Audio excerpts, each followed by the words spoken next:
श्री राधे। नमस्कार दोस्तों, आप सभी का हमारे YouTube चैनल में स्वागत है। मैं विजेंद्र आज आपके लिए एक और नया वीडियो लेके आया हूँ। आज का वीडियो है भगवान श्री कृष्ण का ध्यान और उनमें एकाग्रता। आजकल हम देखते हैं कि हमारे पास भक्ति के बड़े ही साधन हैं।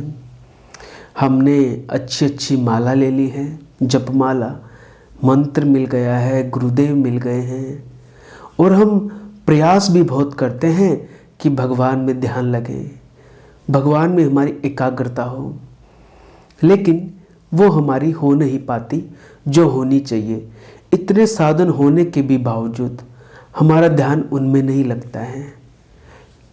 हम योग करने की कोशिश करते हैं, हम जप करने की कोशिश करते हैं, हम ध्यान लगाने की कोशिश करते हैं, हम कर्मकांड करने की कोशिश करते हैं, लेकिन उसके बाद भी वहाँ तक नहीं पहुँच पाते जहाँ तक हमें जाना चाहिए, पहुँचना चाहिए। लेकिन आप देखिएगा, ब्रज की गोपी, ब्रज की गोपी काम तो सब करती हैं, लेकिन ध्यान में केवल कृष्ण हैं। गैया का दूध निकाल रही हैं, दूध काट रही हैं और दूध निकालते हुए उनका ध्यान केवल कृष्ण की ओर है। गोपियां दधि मंथन करती हैं, लेकिन दधि मंथन करते हुए याद में केवल और केवल कृष्ण बने हुए हैं। इतना ही नहीं, गोपियां अपने बच्चों को दूध पिलाती हैं तो भी उन्हें ध्यान कृष्ण का ही रहता है। कोई विशेष साधन नहीं करती है, कोई विशेष जप नहीं किया है, कोई विशेष तप नहीं किया है, लेकिन फिर भी ध्यान उनका श्री कृष्ण से हटता नहीं है। और हमने इतने साधन कर लिए, इतनी कोशिश कर ली, फिर भी हमारा ध्यान श्री कृष्ण की ओर लगता नहीं है। क्यों? जरा विचार करना। जब श्री कृष्ण की मुरली बजी थी रास के लिए, तो वहां और भी लोग थे। ब्रज में केवल गोपियां ही नहीं थी, लेकिन सुनाई उन्हीं को दी है श्री कृष्ण की बांसुरी जो ब्रज में बजी है। जब श्री कृष्ण की बांसुरी बजी थी, ठीक है, और जो उनकी मुरली बजी, तो गोपियों ने श्रृंगार किया है, आंखों में काजल लगाया है, कानों में कुंडल पहने हैं, बिंदी लगाई है, बड़ी सुंदर बन के गई हैं। लेकिन हम कृष्ण को पाने के लिए बैरागी हुए जा रहे हैं कि हम सब अलंकार छोड़ दें, लेकिन गोपियां वहां श्रृंगार कर रही हैं। तो देखिएगा, ऐसा क्या है कि हम सब कुछ साधन संपन्न होने के बाद भी हमारा ध्यान उनकी ओर नहीं लग रहा, इतनी कोशिश करने के बावजूद भी, और गोपियों का ध्यान तो उनकी ओर से हटता ही नहीं था। मैंने पहले भी कहा है कि ये गोपी ध्यान करने के लिए बैठी हैं। दूसरी गोपी है, अरे बोली क्या कर रही है? ध्यान? ध्यान तो अपनी पद्धति में है ही नहीं। बोली मैं ध्यान इसलिए नहीं कर रही कि कृष्ण याद आवे, मैं तो ध्यान इसलिए कर रही हूँ कि कृष्ण याद आ रहे हैं, उनकी याद मेरे दिमाग से चली जाए। यह है गोपी प्रेम। और गोपी प्रेम का एक और अर्थ, गोपी का अर्थ है गोप, मन जो गोपनीय है, जो प्रेम को दिखाना नहीं चाहती, जो प्रेम को छिपाना चाहती है, गुप्त रखना चाहती है, गोप पे रखना चाहती है। गोप शब्द का अर्थ यही होता है, गोपनीय।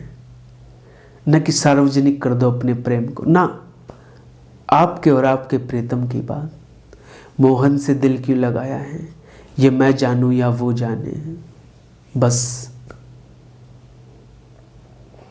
और वो बंसी उन्हें ही क्यों सुनाई दी? गुरु कृपा से। गुरु कौन? श्री किशोरी जी की कृपा से, श्री राधा रानी की कृपा से उन्हें ब्रज में बंसी की धुन सुनाई दी है।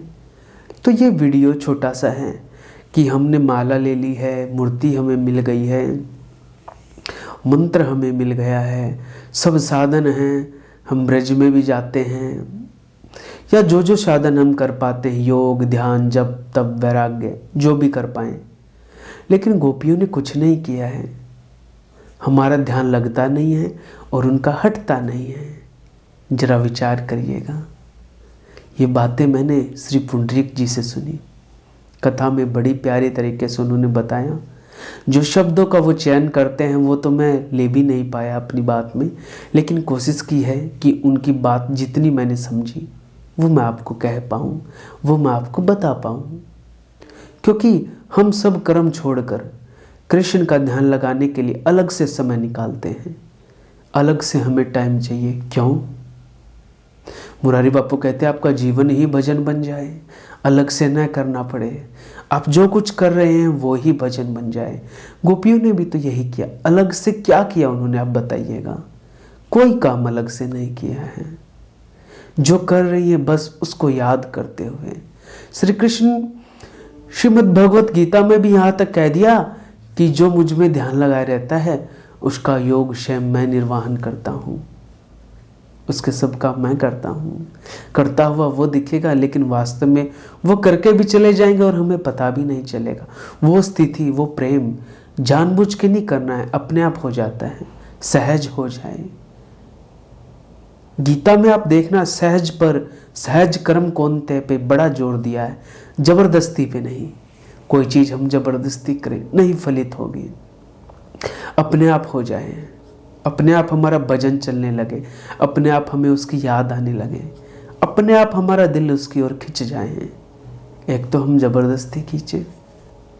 तो ये छोटा सा प्रसंग मुझे बड़ा प्यारा लगा सुनने में, सोचा आपको सुनाऊं कि कृष्ण का ध्यान, कृष्ण की एकाग्रता, हमारा भी ध्यान उनमें लगे, हमारी भी एकाग्रता गोपियों जैसी बने। आप तक लाया। आगे भी कुछ कथा कहानियाँ किस्से प्रसंग आप तक लाता रहूँगा। आज के प्रसंग को यहीं विराम। आपको मेरा प्रणाम। जय श्री राम, जय जय श्री राधे।